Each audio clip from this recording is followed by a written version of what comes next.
नमस्कार दोस्तों। राजस्थान में विधानसभा की 82 सीटें जाट और किसानों के लिए महत्वपूर्ण हैं। पिछले चुनाव में जाटों ने कभी बीजेपी तो कभी कांग्रेस को समर्थन दिया है और ये रिकॉर्ड भी है कि जिस पार्टी के जाटों किसानों ने समर्थन दिया सत्ता उसे ही नसीब हुई। इसी के चलते बीजेपी ने जब सतीश पूनिया को अध्यक्ष से हटाया तो उपनेता प्रतिपक्ष बना दिया। राजस्थान में विधानसभा की 82 सीटें ऐसी है जो बेहद महत्वपूर्ण है। इन सीटों पर जाट और किसान बहुसंख्यक है। ये जिस पार्टी के समर्थन में होते हैं उसके लिए चुनाव के फाइनल नतीजे निर्णायक साबित हो सकते हैं। पिछले 2 विधानसभा चुनाव में जाट और किसानों ने चुनाव के परिणाम को प्रभावित करने में महत्वपूर्ण भूमिका निभाई है। 2013 में जाटों ने कांग्रेस से नाराज होकर बीजेपी को समर्थन दिया था। इससे बीजेपी को भारी जीत मिली और सत्ता में काबिज भी हो गई। 2018 में जाटों ने फिर से कांग्रेस का समर्थन किया जिसमें अशोक गहलोत राज्य के मुख्यमंत्री बनने में कामयाब रहे। अब 2023 के विधानसभा चुनाव में जाट और किसानों की भूमिका फिर से महत्वपूर्ण होने की उम्मीद है।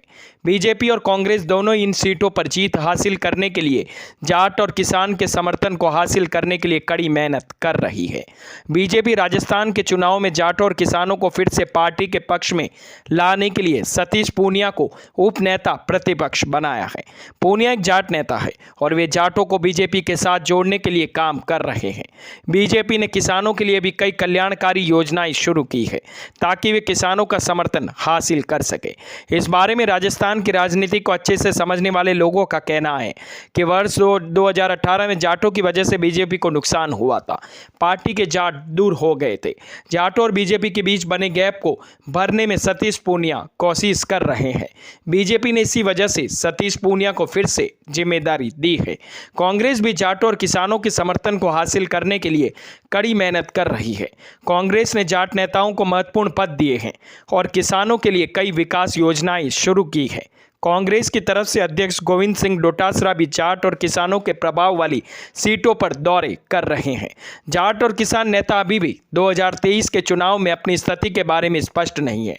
कुछ जाट नेता मानते हैं कि भाजपा जाटों का विश्वास जीतने में सक्षम होगी, जबकि अन्य मानते हैं कांग्रेस जाटों का समर्थन हासिल करने में सक्षम होगी। किसान नेता भी अभी तक किसी एक पार्टी का समर्थन करने के लिए तैयार नहीं है। जाट महासभा के राजाराम मील का कहना है कि विधानसभा चुनाव में अभी वक्त बचा है। समय आने पर देखा जाएगा कि हमें किस पार्टी को समर्थन करना चाहिए। अब डालते हैं एक नज़र किसानों और जाटों के प्रभाव वाली 82 सीटों पर। जोधपुर में ऐसी 9 सीटें हैं जिनमें लोहावट, शेरगढ़, ओसिया, भोपालगढ़, सरदारपुरा, जोधपुर, सूरसागर, लुणी और बिलाड़ा।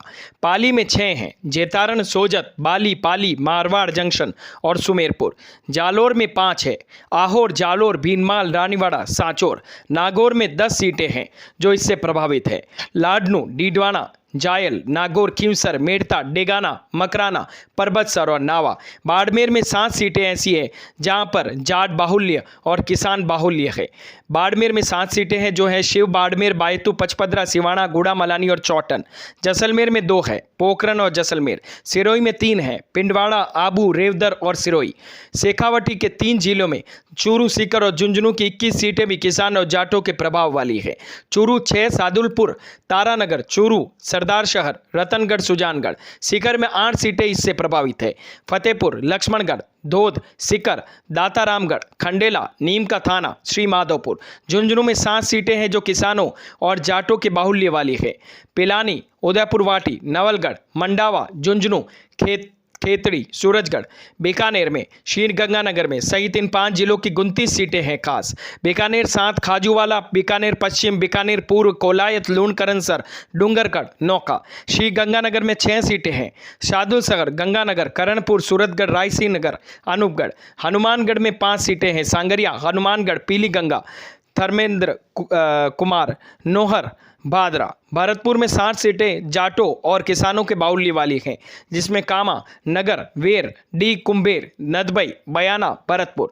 धौलपुर में 4 सीटें हैं, बसेड़ी, बाड़ी, राजाखेड़ा और धौलपुर।